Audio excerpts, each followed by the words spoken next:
Hey, you're watching HuffPost Live. I'm Mark Lamont Hill. Ashanti has gone from Grammy Award-winning singer and songwriter to record producer to now actress. And her latest role is on Lifetime's Army Wives. She plays Latasha Montclair, a mother wrangling 3 children while her husband is deployed in Afghanistan. The ever-talented Ashanti joins us now to tell us more. Thank you for joining us. Of course. It's always good to see you. We also have a Google Hangout filled with people that want to see you. We have Krista Ulyansky. She's a military wife herself. We have Matthew Jacobs. He is from HuffPost Celebrity. And we have Ray Villarreal, who runs the fan site written by Ashanti.com. All right. Hey. Now, the 7th season of Army Wives is starting. This is a big deal. It's a big deal. It's a huge show, you know, so this is such an honor and it's such an amazing opportunity to be a part of. Well, tell me about the character you're playing. She's awesome. I love her. She's passionate. Obviously, like you said, she has 3 kids, 2 boys and a girl. Yeah. And her youngest son, Gabe, actually has cystic fibrosis.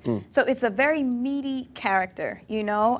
Like I said, she's so passionate about what she does. She's in love with her kids. She's kind of like the funny girl in the crew, you know. She has a little pizzazz to herself, and she definitely tells it like it is. Wow, that's a cool character. Was it a stretch to play this kind of character? You know, the military part, the 3 kids.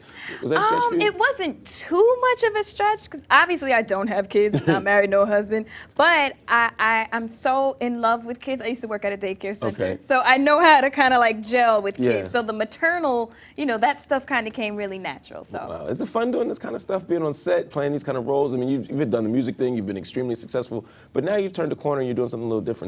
What's that like? You know what? It is fun. It's a little bit more stable, you know, than being an artist because you're all over the place. When you're singing, you have a concert in LA, then you're in Miami, and then, you know what I mean? Yeah. With this, it's like at 9 a.m. you're shooting this shot, at 10 a.m. you're shooting this shot, you know what I mean? So it's a lot more organized and a lot more stable. Did you know you'd always kind of make that turn toward acting? I didn't always know. I know in high school, I was in drama, I did maskers, you know, I did school plays and things like that. But once my album came out, I knew I wanted to try it, but I didn't know that I was gonna love it. I didn't know that I was gonna be this deep into it. Well, you're really pretty deep into it, and you're pretty good at it. I gotta tell you, because a lot of people come here and they have albums and they have other projects, and then they decide to act, and then they come on the show, and then they show their clip, and then they're really bad. I gotta smile and pretend it was good. I'm like, roll the clip, and I'm like scratching my head. Oh my God. Yeah, but you're actually good at it. Thank you. I want people to see how good you are. We have a clip from the 7th season of Army Wives. Let's show it. Deuce, help your brother and sister to the car. I'll be right out.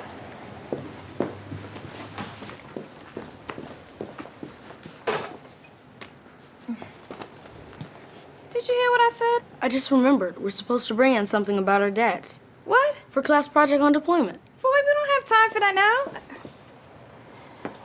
All right, hold on.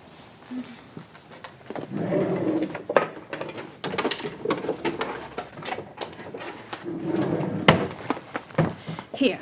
What is this? It's an MRE, meal ready to eat. It's what your father lives on in Afghanistan. It is? Yeah, it's a whole meal in that one little bag. Cool. Do I hear thank you? Thanks, Mom. All right, hurry up. We don't want to be late. How you doing, baby? Wow, check you out. First of all, you had the whole mama thing down, doing like 3 things at once. One Time to do. time. Yeah, how'd you get that? Did you look to your mom for inspiration? You know what? It's funny. I didn't really look to my mom. Honestly, I was young, you know, small when she was doing all that kind of stuff. Right. But my cousin, she has 2 kids, my little cousins, my godson, and I just see how she's, and it's funny, watching that clip, I see my cousin. You know what I mean? So it was just second nature. It was like an instinct. Right. The other thing that's powerful to me is that you look to that picture in that scene and you say, you know, you speak to your husband who's away. There's something deep in that role. It's complex. It's not just a mom taking care of 3 kids. There's a love loss. There's pain there. Absolutely. There's pain, there's struggle, and then there's also trying to hide that from my kids because I don't want them to see that I'm worried every second that I turn on the news, something might happen. Right. You know, my husband could be dead, and you know, you never know. So you want to hide that. It's still real. It's a struggle, you know, and you have to hold down the fort. And although I'm missing my husband, I have to create a happy environment for my kids. Wow, you know? absolutely. I'm glad you said that because we have in the Hangout once again somebody who is a military wife. Krista, thank you for joining us again. Talk to me about your experience and what that's been like. Well, my daughter is a lot younger than Ashanti's character's kids in the show, but it's still hard when your husband's gone. No, absolutely. Does that, but in that sense of relatability, is that what connects you to something like Army Wives? I mean, does it really resonate with you? Yeah, definitely. Really, which parts resonate with you the most? All of the homecoming scenes and how the wives deal with their husbands being gone and the diversity of the cast. Now that's another interesting point. Ashanti, you have this diverse cast there. You have these great kids who are talented. You have this great cast of people. What's that been like working with them and getting sort of, music is a very solitary thing in a certain kind of way. This is really a community thing. It's a big project. What's that difference been like? It's like a big family, everyone just comes, we have fun, we bring so much to the table. Everyone has kind of like their own fan base, so it's like we're all bringing together this talent and this creativity as a unit, and that's awesome because that's what we like to show on set. Like we like to show in the series, we like to show camaraderie, and that's really, really important because I think, she can tell as well, you gotta support each other. You absolutely do. Now Ray here is you're the second biggest Ashanti fan, right? Yes. Yeah, I'm the biggest. So, he came on and said he was the first, but he's not. I'm the biggest. But he's the world's second biggest Ashanti fan. How did you feel when you saw my favorite singer doing Army Wives? Proud. Just happy for her. Really? Now again, we were talking about how this was sort of a turn. As a fan, was this the kind of role you were looking for her to do? Yes, because it's something challenging. It's something really different than anything she's done. Yeah. No, and that's really important. I mean, as an actress, do you look for roles that stretch you? I mean, during the 90s and 2000s, rappers were getting rap roles, and they pretty much played the people they rapped about, right? I mean, it wasn't a stretch. A lot of girls were getting roles, R&B singers were getting roles, but they weren't that much of a stretch. Right. You're doing something that I don't think anybody else of our generation, of our genre, did. I mean, are you conscious of that? Thank you. Well, I am conscious of the fact that I do not want to be a singer in anything that I do. Because I want people to see the character, not Ashanti. Oh, Ashanti's playing Ashanti. You can come to the concert for that. Exactly. But we do make it a conscious effort, like I said, to showcase, here's Ashanti doing another branch of, art or creativity. So I never want to play a singer in, the series. No, I get it. Speaking of singers, playing singers on TV, there's a lot of singers doing stuff like American Idol, X Factor, stuff like that. First of all, do you watch those shows? You know what? I don't get a chance to watch them as much. I see blurbs here and there online, and I just saw recently a contestant sang one of my songs, Thank You, on my first album. And I was like, oh, I was very flattered. That must feel good, right? Yeah, exactly. And there's the voices, all these shows, and I find them entertaining to watch. I don't get to watch, the talent off it isn't that good to me, but I like watching the beef. No, I'm ignorant. I like watching the beefs. I like watching Nicki and Mariah go at it. Oh my God. Have you been following any of that? I saw in the beginning, I heard that there was a little bit of friction, I guess because it's two women, but hopefully all that died down and they're okay. I hope so. We got, I was reading today, Shakira replaced Christina on The Voice.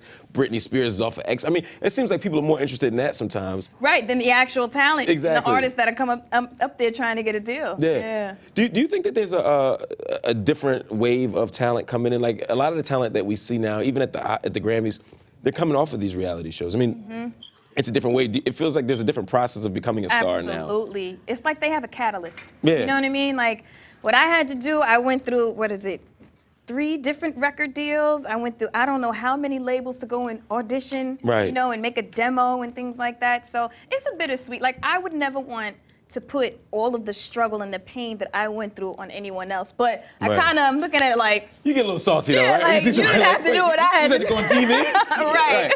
Nah, I mean, that's an interesting thing. So where does that leave you in terms of music? I mean, do you still miss it? I know you have an album coming out. You got a big project coming up. Does the passion bring you back to it? Well, Does it come and go? I never stray too far. I mean, after I'm wrapped on set, I go to the studio at night. Really? So, yeah, in Charleston, I found an amazing studio out there, and I record. We're actually in the middle of mixing and mastering now, so, I grind it out. Is it ever a challenge? I know Common told me one time that it was hard for him to go from the movie set right back into the music studio to change gears like that. That sometimes he had to lock in on one thing at a time. Nah, it's not like that for me. You know, when Latasha peels off her clothes and Ashanti puts the sweats You on, good. she's in the studio. Oh, I like that. I like that. I like that. Now, what kind of stuff are you going to be doing on this new album? I'm just dibbling and dabbling into so many different things. You know, I haven't had an album out since 2008, and so much has changed. You know, I have my own record label, Written Entertainment, so the album's gonna be released off of my record label. And it's just about putting your soul, your heart and your soul into your work and your craft. I mean, music has changed so drastically since the last time I put out an album. Yeah. I think what I kind of want to do different is, like I said, I've always written my records, is just put soul and feeling into it. You know, right now you have a lot of stuff out there that's hot and it's catchy. It may not be as deep. You know, it's very surface to me. So I feel like, you know, you got to experience and reinvent and do a little bit of everything. Give them a variety. No, I like that. Will it be, is there a new, like, I mean, you and Ja Rule were like Marvin and Tammy to me. I mean, like when you hear the old stuff, you know, I mean, it was interesting for hip hop to have this songstress on the one hand and a dude who was rapping, but also singing and really invoking some kind of love thing there. Is there any more of that coming up for you? You know what? Me and Ja were talking, and you know, I don't say no. Right. we may do him. something. Not even with him, just in general. I mean, is there anybody else you're doing duets with? Anybody else who you can connect with? Absolutely. I mean, I just did something with Busta. I did something with R. Kelly.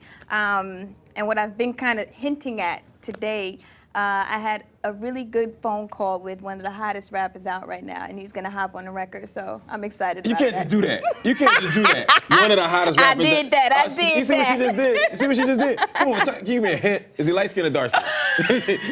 Is he real light skinned?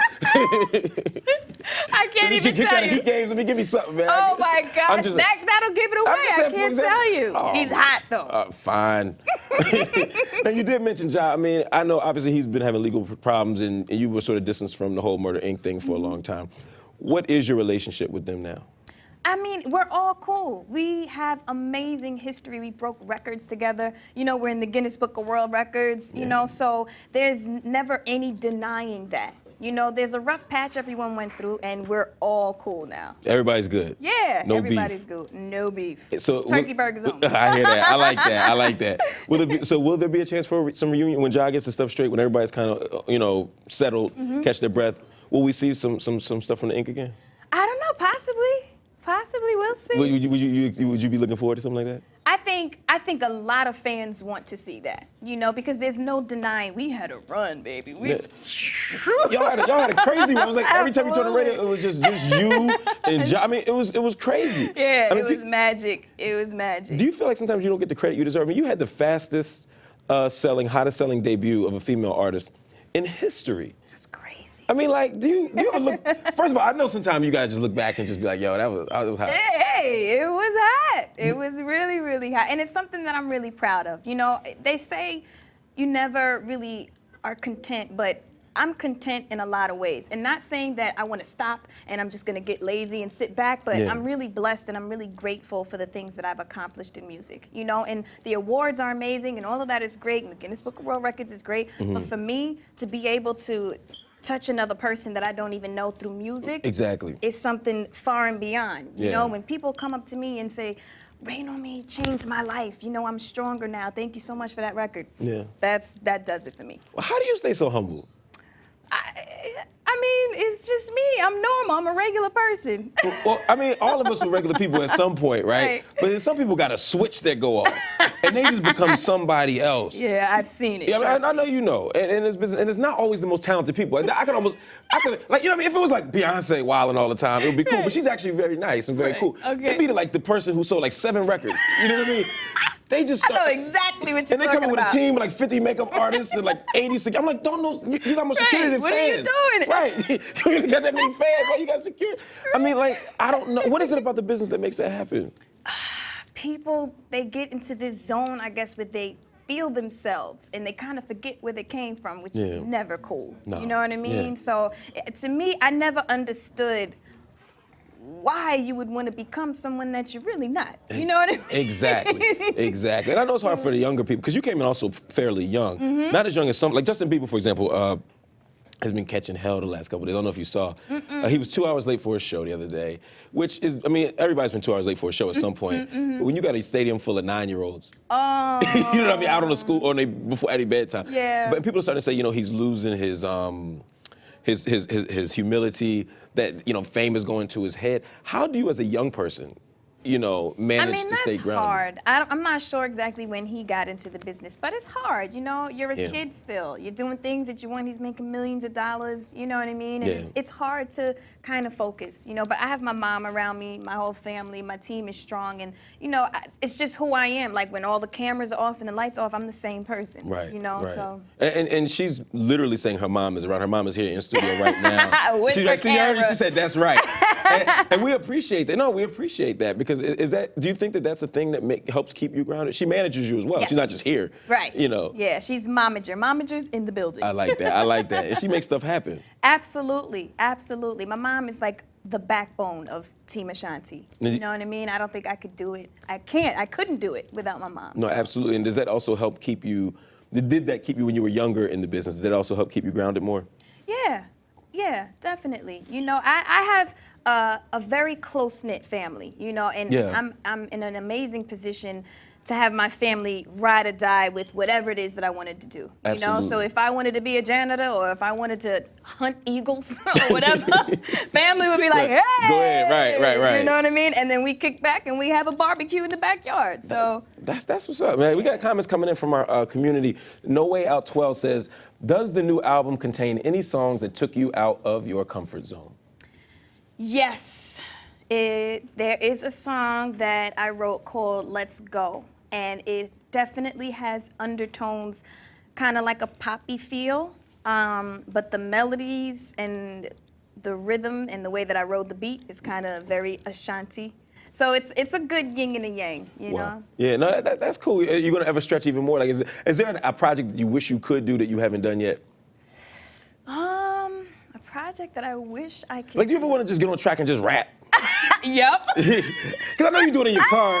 I know you do it in the gym. I know. Listen, I get in the studio and like, you know, when they're testing the mic, I'm a rapper. You can't even tell me I'm not a rapper. 1, 2, 1, 2. You Exactly. know? Like I get in there and whoo. So could we get a track like that one day? Oh my gosh. Can we get like a Ashanti freestyle? Here's the thing. I don't think people would take me serious.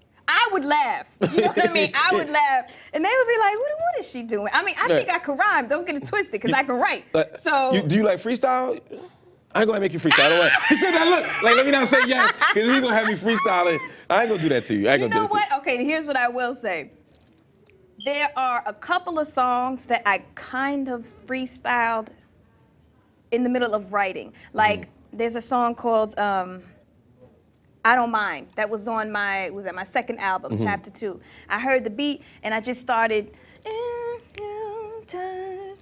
and I just started flowing, and they were recording. I was just writing as I was going, and it was a one take. It was a freestyle. It just came out. Wow. Yeah, and I was kind of proud. I was like, hey, kind of nice. You know, so. I'm gonna hold you to in the next album. You need a freestyle. Oh my God. I want you spitting bars. That's it. Maybe a skit, freestyle skit. All right, right. Then it'll be fun. You gotta warm up to that. All right, we move it slow. We move it slow. You guys have any more questions for Ashanti? Yes, Ashanti, I do. It's so good to see you. Good to see you too. Thank you. We over at HuffPost Celebrity spotted you last year hanging out with Kanye West and Kim Kardashian at the Angel Ball in New York City. Tell me, have you guys gotten to keep up that friendship, and have you been able to touch base with them at all throughout the pregnancy this year? No, unfortunately not, but I'm super happy, you know, for Kim and Kanye and the baby, and best wishes. I think the baby is gonna be swagged out. Oh, that's gonna be the freshest baby ever. Ever. Oh my God. But them tantrums gonna be crazy. I said that, not Ashanti, but I'm just saying. So when is that in the future for you? I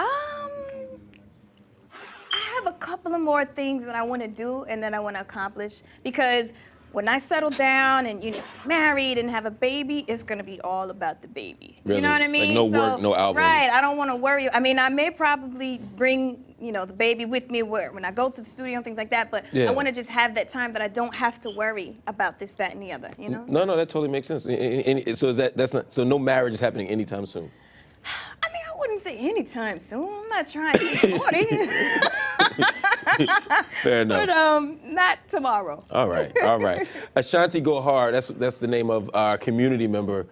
People are renaming themselves for you, by the way, because no one else is named Ashanti Go Hard in this community. Says, what will be the next single? They want to know. Okay, I have an amazing opportunity to put this song in the promos that are running with Army Wives and in one of the episodes. It's called Never Should Have. It's an amazing record. It's kind of like an R&B ballad, but you can still nod your head to it, and the lyrics are like deep down. It's like one of those. And you wrote all that? Yes, and I feel like it has the potential to be an amazing, amazing record. So that, and it's called Never Should Have. Did I say that already? It's cool. Okay, and I'm gonna be releasing another record probably a couple of weeks after that, because this one is more, it's just one of those.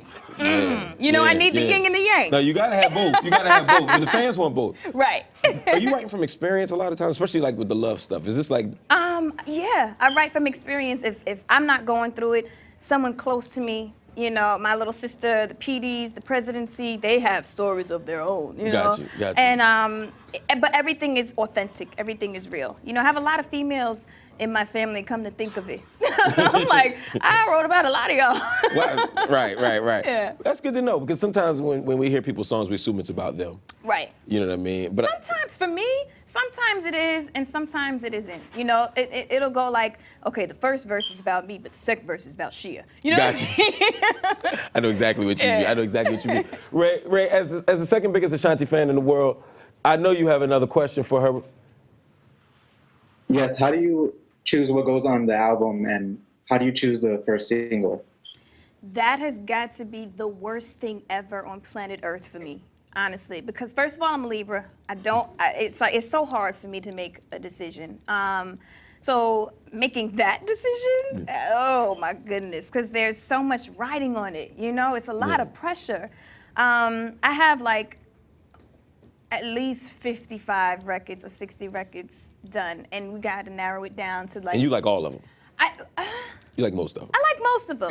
You know what I mean? Right. I like most of them. Right. And it's just about, okay, what's gonna sound right as a complete thought on the album? Because you may have a hot record, but if it sticks out like a sore thumb, maybe it's not a good fit for the album to tell a story. That's what I'm talking about. You know You're an actual artist. You care about like the actual product and the sequencing and everything. I really do. In the age of ringtones and just iTunes singles, a lot of people don't think about the full product. They don't care about the album art. I've been writing liner notes for years for artists. Okay. And like, a lot of times the artists who call me to do that don't call anymore because they're like, we don't need liner notes because nobody's buying albums. Everybody's downloading stuff. So it's a whole different experience now. I'm glad to hear that you actually still care about the art. I care about it. I mean, at the end of the day, the singles, that's what pays the bills. But you still want to put out a good body of work. You know, especially with me being a writer, that makes sense to me. You want something that kind of completes a thought. Right. You know? Who do you want to write for that you haven't written for already?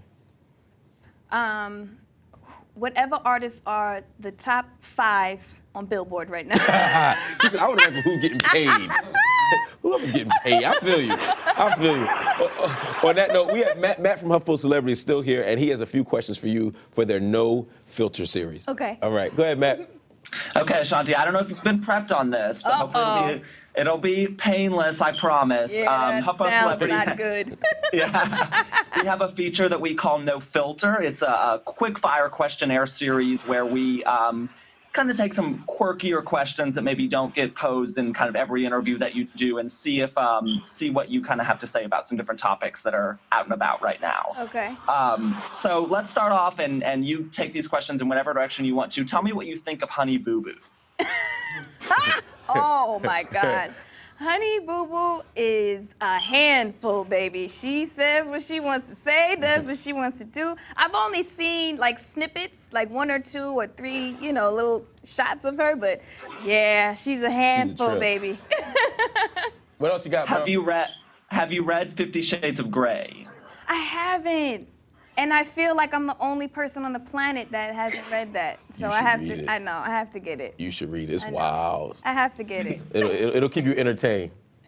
What's a New Year's resolution that you can never keep? Let me see. New Year's resolution that I can never keep. To be able to make decisions. Every year I'm like, you're gonna focus, you're gonna make decisions in less than 2 hours. It just has to be done. It never happens. We got time for another one, bro. What you got? Okay, last question. If you were on death row, what would your last meal be? I thought you were gonna say the record label. I was like, let me see. If I was on death row, my last meal, it would have to be a combination. I would have to have some jerk chicken rice on peas. Then I'd have to have some Cuban baked chicken with onions, some barbecue, some cabbage, sweet potatoes, and that Haagen-Dazs Deluxe ice cream.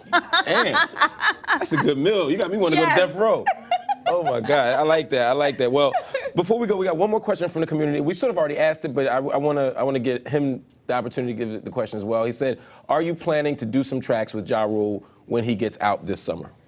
I mean, me and Ja are definitely gonna talk. You know what I mean? And if it happens, let's do it. You Right. know? But it's I'm- like an organic thing. You want to make sure. You know, we have to see where his head is at. I don't know if he wants to go home and chill out with his family for a year. Right, You know right. what I mean? I'm not sure, but I'm definitely not opposed to some collabs with Ruski. All right, well, that sounds good, man. I want everybody to make sure that they check out Ashanti on Army Wives when it returns Sunday, March 10th at 9 p.m. Eastern and Pacific on Lifetime. It is the best role I've ever seen her in, and she's had lots of great roles. She is a star. She's bringing new meaning to what it means to be an actress and a singer and a producer. She's the consummate triple threat, and she's awesome. And she's here with us on HuffPost Live, and we thank you for spending some time with us. All right, guys, hang in here. HuffPost Live, the conversation never ever stops.